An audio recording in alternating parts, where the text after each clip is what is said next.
Hey guys, Dungeness Maystorius here to tell you about two amazing D&D campaigns that I am excited to run. There are many other campaigns, but these are the only two I'm willing to buy. I'm going to start with a sales pitch, if you will, for each one. Starting with Tomb of Annihilation. Alright, hit me with some music. Oh, fuck yeah. A death curse plaguing the land emanates from the jungle island of Cult. Ancient ruins and hordes of undead fill the mostly unexplored and dangerous jungles. The mercantile city of Port Nyanzaru stands as a bastion of civilization on the edge of the wilderness. Somewhere deep in the cursed jungle, with every lost soul, the Tomb of Annihilation grows ever more powerful. Tomb of Annihilation, inspired by the 1978 module Tomb of Horrors, is intended to be a tribute to the old-school dungeon delving style of D&D. You can expect to encounter dungeons, ancient cities, many exotic monsters, and worst of all, whatever the heck this thing is. While Tomb of Annihilation does feature elements of classic Dungeons & Dragons, you will find plenty of role-playing opportunities. When you aren't exploring the undead, dinosaur, and carnivorous plant-filled jungle, you will likely be spending your time in your home base, the port city of Nyanzaru. A trading center for all of Faerun, which encompasses the commonly used Forgotten Realms setting, its diverse culture is just as exciting to explore as the jungle surrounding it. There are factions to align with, wealthy shops to steal from, and even dinosaur races. Now that's what I call an epic gamer moment.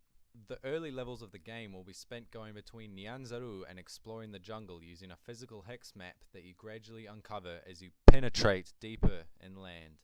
Your overarching goal is to find the location of the so-called Tomb of Annihilation, the source of the mysterious death curse plaguing the land, eventually culminating in fighting your way into the tomb and facing the curse. As a player, what should you consider before deciding if Tomb of Annihilation is right for you? Firstly, it can be very deadly. If you want to try a bunch of new characters, a dangerous campaign could be great, otherwise we can tone it down. Exploration, dungeon delving, and in the early levels, survival, will be heavy themes in the campaign. Are you a fan of that playstyle? Role-playing opportunities are abundant in Civilization, but in the jungle, the RP will mainly be amongst the party and whoever else you bring along to help. If you were to make a character for Tomb of Annihilation, your character must be a cooperative explorer at heart and have some strong link to either the Death Curse or the Jungle of Cult. Maybe you lost a brother to the curse and want to free his soul so he may rest in peace. Or maybe your mother was a famous archaeologist who never returned from her expedition to find an ancient artifact. Now for the Curse of Strahd. Let's change up the tone with some spooky organ music. Oh, great. How about a terrifying scream? Wrong scream, Terry! Much better. For many centuries, the mist-shrouded woodlands of Barovia have been ruled by the oppressive vampire, Lord Strahd von Zarovich. While the native people of this land, and many adventurers before you, have long ago lost hope of besting the so-called Devil Strahd, perhaps you can wrest the grip of evil from this cursed land. Many secrets and treasures lay hidden amongst the mountain valley of Barovia. But beware, for the devil never sleeps.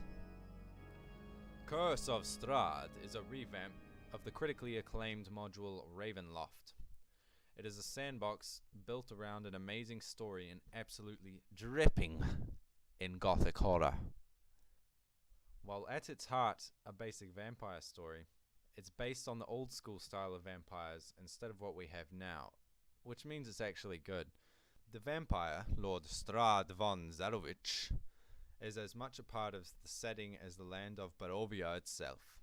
He is a well-written and hands-on villain, so you will build a relationship and interact with him throughout the campaign. His domain, the small country of Barovia, is a mountain valley based on classic vampire settings like Transylvania. It features many similar things: dangerous, unholy monsters like werewolves, hags, and the undead, cross-wielding priests, and long-lost sacred artifacts. The native Barovians are hopeless, cynical, and overly sarcastic. So basically millennials, That's not to say there aren't those who manage to thrive in this dark land. The mysterious gypsy-like people known as the Vistani have carved out a niche for themselves. Much like real gypsies, they can read your fortune, trade exotic goods, and even avoid paying taxes. While playing Curse of Strahd, you will be exploring the contained world and unraveling the mysteries of both it and its ruler, Strahd von Zerovich. Much of the land is dangerous, so you'll not want to go unprepared. There are some who will help you, but more who serve the devil Strahd. You will decide who to trust. What should you consider to decide if Curse of Strahd is right for you? The gothic horror setting permeates the entire campaign. While it doesn't mean there aren't light-hearted or funny moments to break the tension, the overall campaign is pretty dark in tone. Backed up by decades of written lore, the story, setting, and villain of Curse of Strahd is what makes it stand out. Even though it has its fair share of deadly combat, this is an opportunity to get lost in role-playing through this amazing world. Curse of Strahd is a sandbox. There isn't any set order for the story to progress, so you will have plenty of freedom, but will need to drive yourselves as a party. If you were to make a character for Curse of Strahd, your character must be cooperative and have strong morals or some other sense of motivation. Maybe you came from an oppressed background and cannot stand to see others suffer the same fate. Maybe you vowed to your god to dispel that which is most unholy. Perhaps a family member went missing here long ago, and it's up to you to discover their fate. Have a think about both of those options and let me know what you think. Remember, I'm excited to run both, and I've already bought them, so I just want your opinion. That's right, your opinion. If you like this video, dislike and report for spam, and don't forget to subscribe for more Minecraft tutorials.